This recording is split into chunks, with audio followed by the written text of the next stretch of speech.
I don't think America is retreating. I think America is rethinking its role, saying America very broadly, because this is not a universal attitude in America, but certainly the administration is rethinking America's role in the world.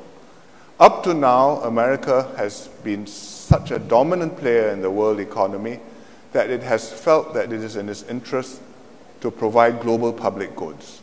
In other words, to have the most open economy and therefore foster prosperity around the world, to maintain the peace in the Asia Pacific, in Europe, in the Middle East, pour blood and treasure, and therefore maintain security and stability around the world. And the world has prospered greatly, and America with it. But now that America is maybe 20+% of the world's GDP, when after the war they were perhaps half, depending on whose calculation you believe, they're asking themselves, should I do this or should I not put America first and deal one-on-one? And each time I deal one-on-one, America chances are, will be bigger than the other party, and I'll get a better deal. So instead of dealing with Mexico and Canada, I'll settle with Mexico first. Now, Canada, would you like to settle? Next, Japan, will you like to settle? Next, Europe, will you like to settle?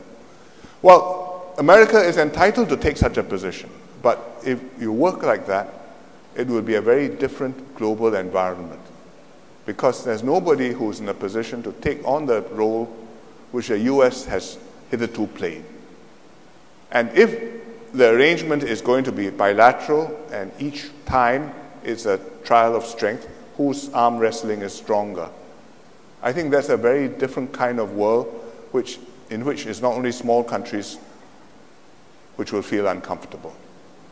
And we hope it doesn't go that way. America has still a huge interest in stability and prosperity, in global economic integration, in having an environment where its companies can operate freely and access markets, whether it's in China or India or South America or in Europe. And that depends on a multilateral global order where there's some weight and authority and respect given to supranational institutions like the UN, like the World Bank, like the IMF. And it doesn't sell very well during primaries or midterm elections, but I think that's what has benefited America for 2 generations plus since the war, and I think will continue to benefit the US for a long time to come. And I hope that it will be able to be sustained even though the overall balance of weight is shifting.